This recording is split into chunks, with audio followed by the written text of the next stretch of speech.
Bienvenue dans ce journal de 20h dont voici les titres.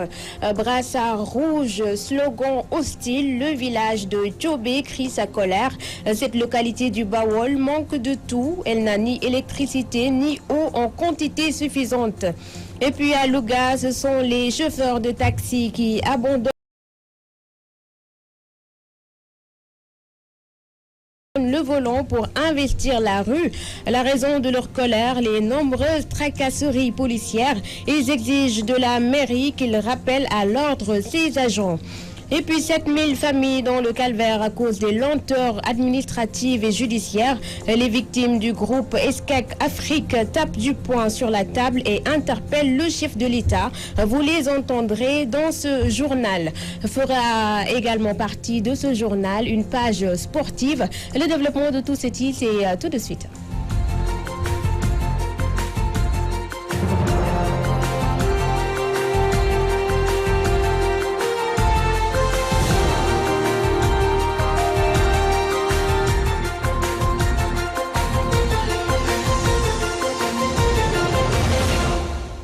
Bonsoir à vous. Comme je vous le disais en titre, localité située dans le département de Diourbel, Tchobé manque de tout. En plus d'enclavement, ce village ne dispose ni d'eau, ni d'électricité, ni d'eau en quantité suffisante.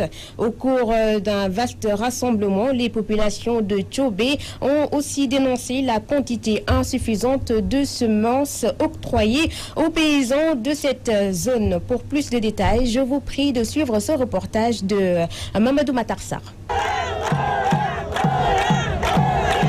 Tchobé, un village situé dans la commune de Patar, département de Diourbel, dépourvu d'infrastructures de base. En plus d'un enclavement, la localité ne dispose pas d'électricité. L'accès à l'eau, à l'éducation et à la santé laisse à désirer. Le village est dépourvu de tout. Nous n'avons pas de réseau, nous n'avons pas d'électricité. La maternité qui se trouve à Tchobé n'a pas de sage-femme, n'a pas d'équipement. Le forage n'a pas de réseau. Mais nous voyons les ânes ateliers comme ça qui puissent de l'eau avec des cylindres. Vraiment, ça ne se trouve plus au Sénégal. Hein? Donc, en tout cas, nous demandons à l'État de nous soutenir, de venir à l'aide. Tchobé fait partie du Sénégal. Mais vraiment, nous sommes fatigués. Nous sommes fatigués. Nous sommes fatigués. Nous sommes fatigués. La rue qui mène à Ndoulo n'est pas bon. La rue qui mène à Diourbel aussi n'est pas bon. Hein? Quand une femme accouche, vraiment, on est tellement fatigué, on s'embarque dans les charrettes, on n'a pas de véhicule, on est dépourvu de tout. De tout. En tout cas, nous demandons à l'État de nous soutenir. Elles ont aussi saisi l'occasion pour dénoncer la quantité insuffisante de semences distribuées aux paysans. En ce qui concerne les semences que nous semons, nous sommes des paysans. Mais un chef de village, un chef de ménage, on lui donne 2 kilos, 4 kilos. Non. Comment faire 4 kilos, ça ne suffit pas. Donc, c'est ce que nous demandons à l'État de nous soutenir. Les populations de Tchobé menacent de sanctionner sévèrement la mouvance présidentielle lors de ces législatives si elles n'ont pas une oreille attentive à leurs revendications.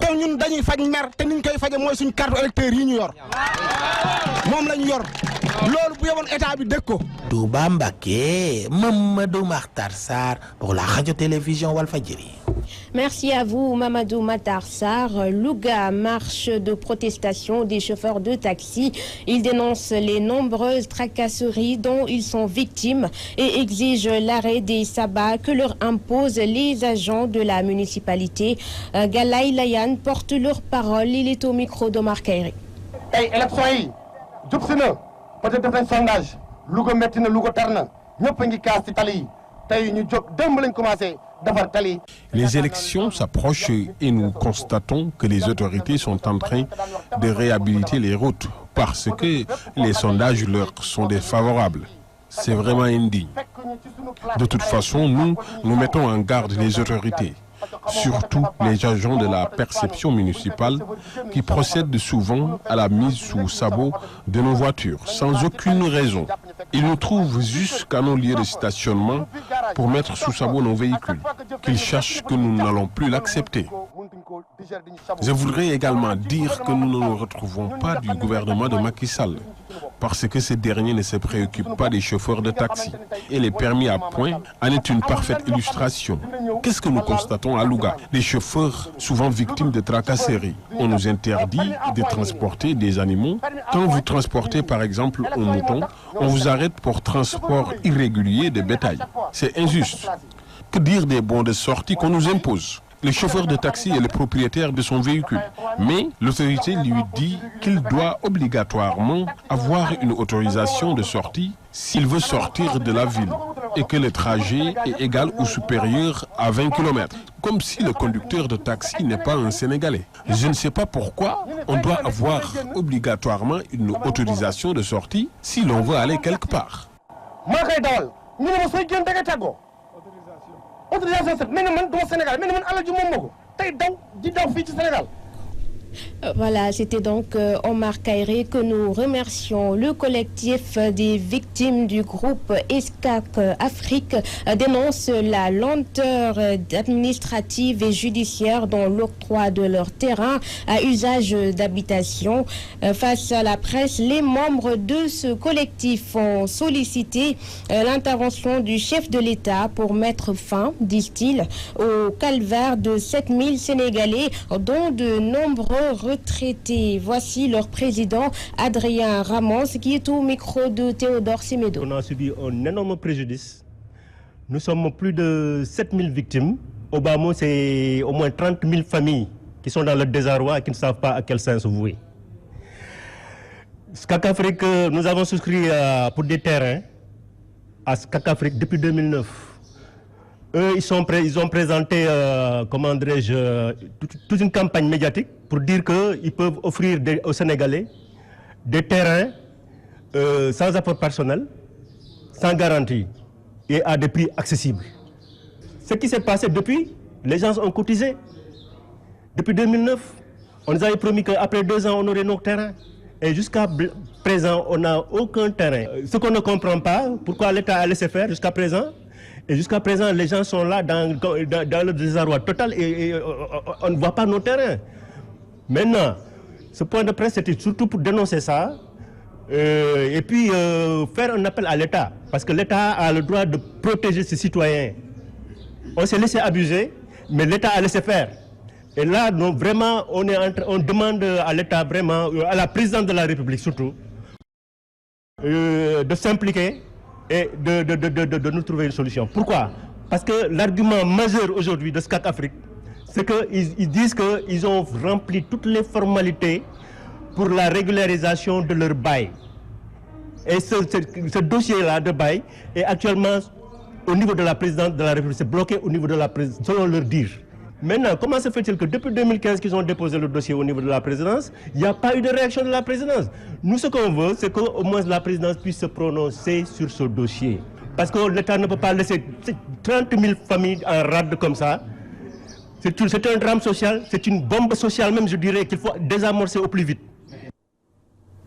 Parlons à présent politique. Suppléante sur la liste Manko Watu Sénégal, Adja Khadimbaï n'entend pas battre campagne. Elle a fait savoir lors d'une déclaration qu'elle a faite lors d'une cérémonie organisée par les groupements des femmes de Nioro.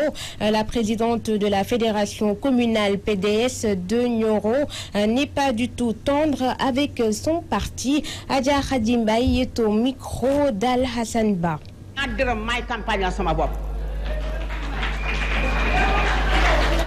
Le parti ne m'a jamais donné des moyens pour battre campagne. Je me suis toujours débrouillée toute seule pour les campagnes passées et je vais réaliser des scores formidables ici à Nioro. Le parti ne m'a jamais appuyé financièrement. Je suis conseillère départementale grâce aux travaux que j'ai abattus sur le terrain. Alors, pourquoi veulent-ils que je sois suppléante? Je ne l'accepterai jamais. J'ai décidé de ne pas battre campagne parce que tout simplement je ne me sens pas suppléante.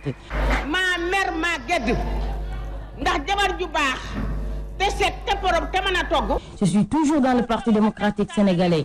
Je n'ai pas quitté le PDS, j'y reste avec mes militants. Mais qu'ils sachent qu'ils n'ont pas rendu à César ce qui lui appartient ici à Nioro.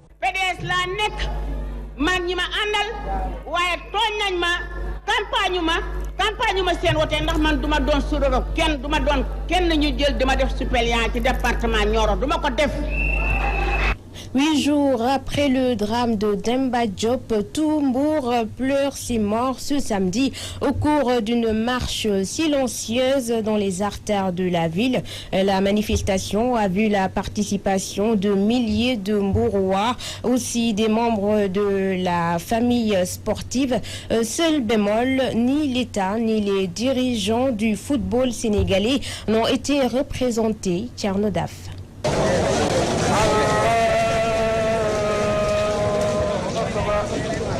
Une semaine après la tragédie du stade Demba Diop, les populations de Mbour ont rendu un ultime et dernier hommage à leurs morts par une marche silencieuse. Une marche à laquelle on a noté la présence très remarquée des supporters du Casa Sport, de Niary Tally et du Ndiambour, entre autres clubs professionnels.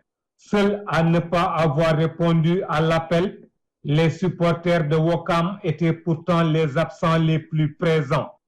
Les dirigeants du football sénégalais, parmi lesquels Mbaye Diouf Dia, Madi Touré, Louis Lamotte, entre autres, étaient aussi présents à la marche, tout comme les anciens footballeurs tels Sega Sakho.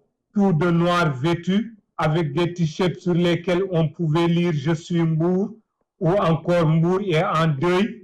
La foule a marché en silence de l'ancien stade municipal au nouveau stade Caroline Faye. Se succédant au micro, tous les orateurs ont salué la grandeur, la sérénité et la hauteur d'esprit dont ont fait preuve les populations de Mbour durant toute cette semaine de deuil. Après avoir exigé l'arrestation immédiate des coupables, dont disent les Mbourois certains visages sont faciles à reconnaître au regard des images diffusées par les médias, les Mbourois exigent aussi le départ sans délai du président de la Fédération sénégalaise de football et son homologue de la Ligue professionnelle. Trouvant le délai imparti aux enquêteurs par le président de la République trop long, les Mbourois ont fixé aux autorités un ultimatum de 72 heures. Sinon, clament-ils comme dans une symphonie bien achevée, il n'y aura pas d'élection législative en Mbour, quoi qu'il advienne. La semaine de deuil s'achève avec cette marche silencieuse. Les 8 victimes reposent désormais et pour l'éternité dans les cimetières de Darussalam, Château d'Eau, Pout ou encore Touba. Mbour, Thierno Daf, Radio-Télévision Walfadjri. Thierno Daf, toujours à propos du drame de Demba Diop, le président de Génération Foot, club champion du Sénégal, demande la démission du ministre du Sport Mactar Ba. Madi Touré s'exprimait en marge de la marche silencieuse à Mbour ce samedi. Selon lui, l'US Ouakam ne doit plus prendre part aux compétitions nationales de football. Madi Touré qui est également avec Thierno Daf.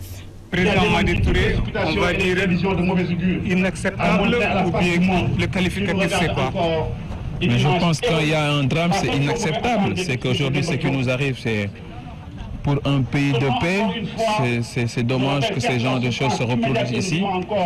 Mais je suis à titre personnel extrêmement déçu et je pense que c'est le Sénégal qui a mal, c'est pas Mbour. Aujourd'hui, je suis venu ici en tant que Sénégalais et quand il y a un drame dans une ville ou pas, je me sens aujourd'hui à 100% mbourois parce que nous avons des joueurs dans l'académie qui sont déjà mbourois. Donc la première des choses, c'est d'être solidaire et je pense que les sanctions vont être prises le plus rapidement possible. Et je me pose des questions, pourquoi attendre demain ou pas? Je pense que c'est le même jour qu'il fallait sanctionner.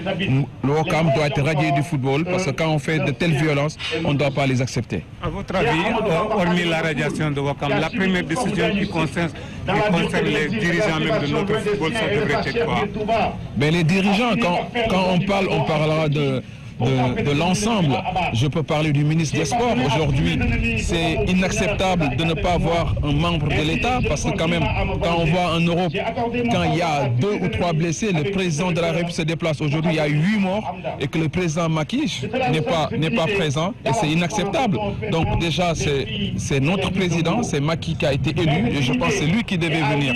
Et qu'aujourd'hui, le ministre des Sports a été nommé par le président de la République et on voit aucun membre de l'État qui doit être là. Donc ça veut dire qu'aujourd'hui, l'État n'a aucun respect aux Sénégalais et qu'actuellement, c'est la période des élections et je trouve que inacceptable. Donc aujourd'hui, si on sanctionne les dirigeants, on doit aussi sanctionner le ministre qui doit dégager. Donc c'est un ensemble. Si aujourd'hui, on ne peut pas enlever Augustin et demander le départ de Saher et que le ministre reste là, c'est un ensemble. Toutes les parties composantes qui ont géré ce dossier doivent changer de camp et puis maintenant, mais la décision ne m'appartient pas. Si aujourd'hui j'étais le chef de l'État, la décision était prise rapidement. C'était donc Madi Touré qui s'entretenait avec Thierno Daf. Parlons toujours de ce drame du stade Demba Diop. Les étudiants mourois de l'UGB réclament donc justice. Ils invitent également les uns et les autres à savoir raison garder. Je vous prie d'écouter leur porte-parole, Martine Diouf, qui est au micro de Gabriel Barbier. Nous sommes réunis ce soir pour présenter nos sincères condoléances à l'ensemble des familles des victimes de l'incident qui s'est déroulé le 15 juillet 2017 au stade Demba Diop. Nous présentons aussi nos condoléances à toute la communauté mbouroise et à toute la nation sénégalaise. En effet, la violence est devenue monnaie courante dans notre société. Mais cette violence-là ne doit pas se propager, elle doit être contrôlée par un combat. Et ce combat, nous devons l'amener tous de façon générale et personnellement de façon particulière pour qu'on puisse vraiment la réussir. Pour pouvoir gagner ce combat, il faudrait passer par la prise et l'application de mesures et sanctions adéquates allant à l'égard de ces responsables-là de l'incident donc du 15 juillet 2017. Nous demandons aux autorités mbouroises de prendre toutes leurs responsabilités afin que cette situation ne puisse pas tuer en la communauté mbouroise la passion du football même. Nous demandons aussi à ces autorités étatiques de prendre toutes les mesures possibles pour pouvoir prendre en charge le dossier et que justice soit faite dans un délai très raisonnable. Nous exprimons notre sympathie à la communauté mbouroise pour leur marque de fabrique étant l'harmonie pour cette douloureuse circonstance. C'était donc Martine Diouf, porte-parole des étudiants mbourois de l'IGB, qui, je rappelle, s'entretenait avec Gabriel Barbier. À présent, la page sport. Donc, nous allons parler du football Chan Kenyan 2018. Les Lions locaux se sont qualifiés pour le second tour éliminatoire en battant la Sierra Leone 3-1. Séance deuxième période que les hommes de Moustapha Seck ont fait la différence. Compte rendu de El Khairi Aïzara. Les Lions locaux du Sénégal ont battu ce samedi les Leon Stars de la Sierra Leone sur le score de 3-1, se qualifiant ainsi pour le deuxième et dernier tour qualificatif du CHAN, championnat national des nations 2018 au Kenya. Dame du match, les poulains de Moustapha Seck ont très tôt contrôlé la rencontre, sanctionné par ce but matinal à la 4e minute par l'attaquant de pointe Amadou Dia Ndiaye. Alors qu'on pensait que le Sénégal allait se balader sur les Leon Stars, à la 14e minute, Nathaniel Voula refroidit tout un stade sur coup de pied arrêté avec une tête piquée hors de portée du portier sénégalais Pape Seydou Ndiaye. Remettant ainsi les pendules à l'heure, les deux formations rentrent dans les vestiaires avec ce score de parité d'un but partout.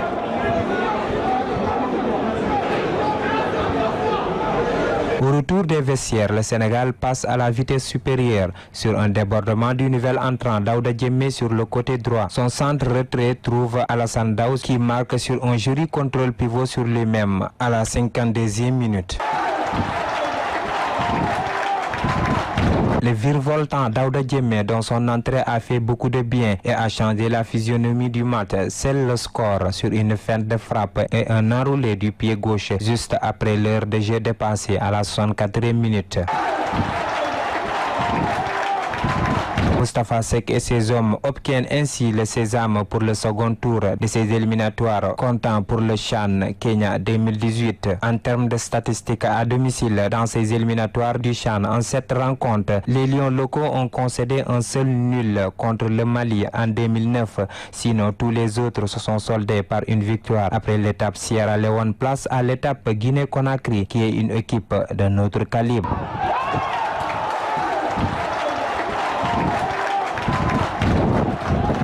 Voilà, chers téléspectateurs, c'est cet élément qui met fin à ce journal. Dans quelques instants, vous aurez le journal de la campagne avec mon frère Pape Maguette Gueye. Jusque-là, bonne suite des programmes.